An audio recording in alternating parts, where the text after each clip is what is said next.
प्रथम गुप्ता जी।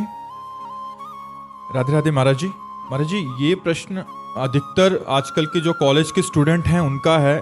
महाराज जी, जैसे आप लिख रहे हैं कि गुरुजी मैं हार गया हूँ, 3 साल पहले एक कुछ कॉलेज का नाम लिखा हुआ है। महाराज जी वहाँ गया और वहाँ जाते ही गांजा, सिगरेट, दारू, हुक्का सब शुरू हो गया। महाराज जी अभी ऐसी स्थिति है कि 2-3 बार सुसाइड भी कर चुका हूँ, निकलना चाहता हूँ बट निकल नहीं पा रहा, और महाराज जी मैं बहुत कमजोर हो गया हूँ। नहीं नहीं, बिल्कुल नहीं। पहली बात तो बच्चा वृंदावन में बैठकर एक कसम खाओ कि नहीं करेंगे कभी, अब दोबारा प्रयास नहीं करेंगे। कसम खाओ पहले, तब हम उत्तर देंगे। महाराज जी मैं कसम खाता हूँ कि आगे से ऐसी कोई। हाँ बिल्कुल। अब हमारे हृदय के विचार को, वैसे हमसे जब कोई पूछता है कि सनातन धर्म के लिए आपके क्या विचार है, तो हम सीधे उनको उत्तर देते हैं कि अगर धर्म को स्थापित करना है, समाज को बचाना है, तो 2 ही कार्य संभालने होंगे। कुछ देने से नहीं होगा, रुपए से शांति नहीं, उसको सुविधा से शांति नहीं, उसके विचारों से शांति होगी। उसके विचार शुद्ध करने के लिए व्यसन और व्यभिचार 2 से मुक्त करा दो। हमारी समाज को 2 से मुक्त करा दो। व्यसन और व्यभिचार से हमारी समाज आनंदित हो जाएगी।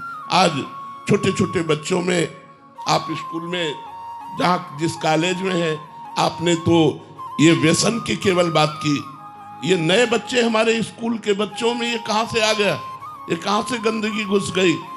ये हम कह रहे हैं कि सुधारना चाहिए। नहीं, हमारे भारत के नवीन जो भविष्य है ये संकट में पड़ जाएंगे। और व्यभिचार, आप देखो ना बच्चों की हालत क्या कि करना चाहते हैं, हस्त मैथुन, गर्लफ्रेंड, बॉयफ्रेंड, ये सब दुनिया की जो गंदगी चली है ये हमारे सनातन धर्म की नहीं है, ये हमारे भारत देश की नहीं है। ये वाह है लोगों का अनुकरण करके ये गर्लफ्रेंड, बॉयफ्रेंड, हम कह रहे दोस्ती करो, लेकिन व्यभिचार क्यों करो?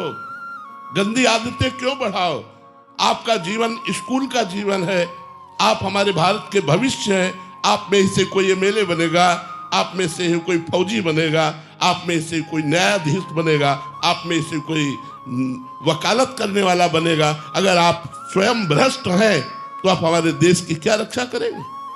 आप हमारे समाज की क्या सुधारक वृत्ति रखेंगे? जब आप स्वयं व्यसन करते हैं, वे विचार करते हैं, भ्रष्ट आचरण वाले हैं, तो आप समाज का शोषण करेंगे, पोषण नहीं करेंगे। तो हमारे भारत का भविष्य संकट में है, क्योंकि हमारे बच्चे स्कूल में जाकर के सुधरने चाहिए, और वहां जाकर के खुद ये बच्चा प्रमाण है।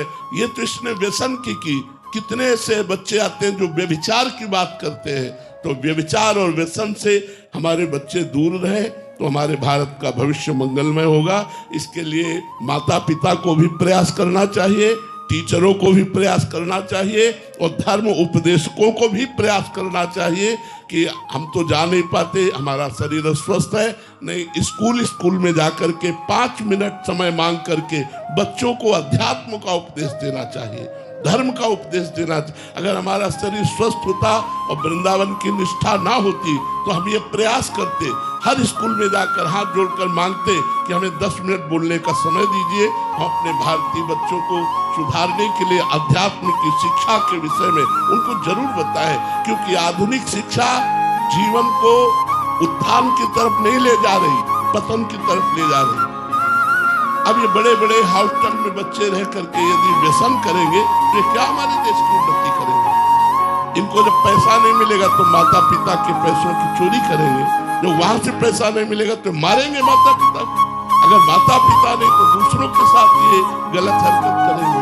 आज देखो, कोई माई बहन अगर जा रही आराम से और सोने की चैन पहने, तो मोटरसाइकिल से पकड़कर निर्दयी बच्चे ऐसे घसीटते हैं कि वो मुंह भरा गिर जाती है। उसको क्या चोट लगी उसको कोई फर्क नहीं है। 30,000 40,000 की एक सोने की चैन के लिए लाखों की कीमत वाले प्राणों को वो कोई परवाह नहीं करता। कितना निर्दयी हिंसक स्वभाव बना दिया नशे ने, क्योंकि उसको चाहिए। तो ये जो नशा है, व्यभिचार है, ये हमारे सनातन धर्म की जड़ को खोखला कर रहा है।